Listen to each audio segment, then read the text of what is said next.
मौलाना सद्दाम साहब राजस्थान से अपना सवाल भेजते हैं, अगर पानी की टंकी में चूहा गिरकर मर जाए तो पाक करने का क्या तरीक़ा होगा, और अनजाने में जो नमाज़ें अदा कर ली हैं उसका क्या मसला है। अगर पानी की टंकी में चूहा गिरकर मर जाए और फूल जाए तो टंकी का सारा पानी नापाक हो जाता है और उस टंकी के पानी से जो वज़ू करके नमाज़ें पढ़ी गई हैं वो नमाज़ें भी दुरुस्त नहीं होती।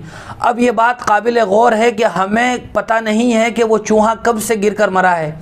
अगर हमें यकीनी तौर पर ये बात मालूम हो कि ये 1 दिन 2 दिन 3 दिन पहले चूहा गिरकर मरा है तो जितनी वज़ू उस टंकी के पानी से करके नमाज़ें पढ़ी गई हैं इतनी नमाज़ों को दोहराना पड़ेगा, इआदा करना पड़ेगा। लेकिन अगर यकीनी तौर पर मालूम नहीं है कि चूहा कब गिरकर मरा था तो गुमान किया जाएगा, ज़न्ने गालिब पर अमल किया जाएगा और कम अज़ कम पिछली 3 दिनों की वो नमाज़ें हमें क़ज़ा करनी पड़ेंगी, दोहरानी पड़ेंगी जो हमने उस टंकी के पानी से वज़ू करके पढ़ी हों।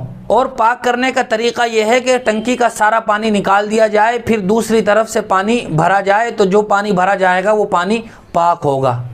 मोहतरम सामईन नाज़रीन, हमारे दार अरक़म यूट्यूब चैनल को सब्सक्राइब करें, वीडियो को लाइक भी करें, शेयर भी करें और अपने सवालात हम तक यूँ ही पहुँचाते रहें। जज़ाकल्लाह।